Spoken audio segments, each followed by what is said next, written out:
Un groupe de jeunes appelés Microbes, armés d'armées blanches, terrorise la ville de Douala, capitale économique du Cameroun. Salut mes faux fanatiques, bienvenue sur ce autre nouveau numéro de quelques minutes de buzz. Je suis Kevin Fopa Buzz officiel, votre boutiquier national. Évidemment, je suis à la boutique. Si c'est ta première fois de me voir sur cette page, il est fort probable que tu ne sois pas encore abonné. Donc, pour ne rien manquer sur mes prochaines publications de buzz, d'actualité, du 237 et partout dans le monde, je t'invite à t'abonner.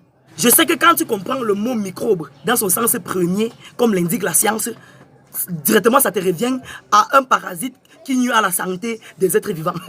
Le sel ne fait pas sa pub. Petit frère, tenez-vous tranquille.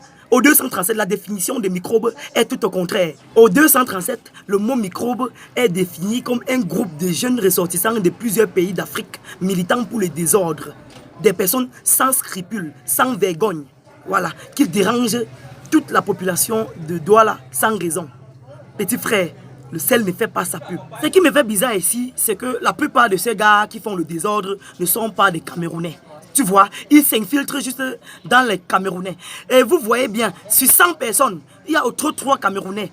Ce sont des personnes qui ont fui leur pays, comme le Niger, la Côte d'Ivoire, le Gabon, la Centrafrique, surtout la Centrafrique. La plupart des Centrafricains là, ce sont eux qui sont si nombreux comme ça là. Ils créent du n'importe quoi.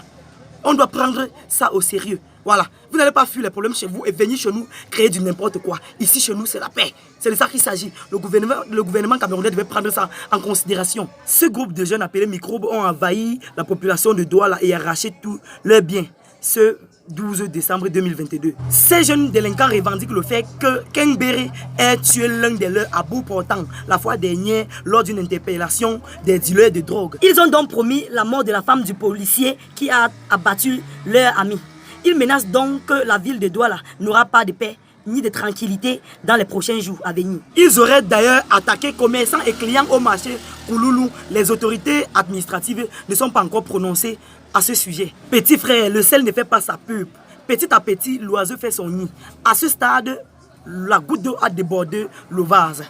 La liberté s'est transformée en libertinage. Si le gouvernement ne prend pas cette affaire au sérieux, ça doit passer de mal en pire. Ici, c'est la population qui est mise en danger. Surtout en cette période de fête de Noël. C'est très dangereux. Je vois personne ne bronche. C'est dangereux. Mon frère, le sel ne fait pas sa pub. Donc ça veut dire qu'à Douala maintenant, même pour aller uriner, il faut le garder de corps.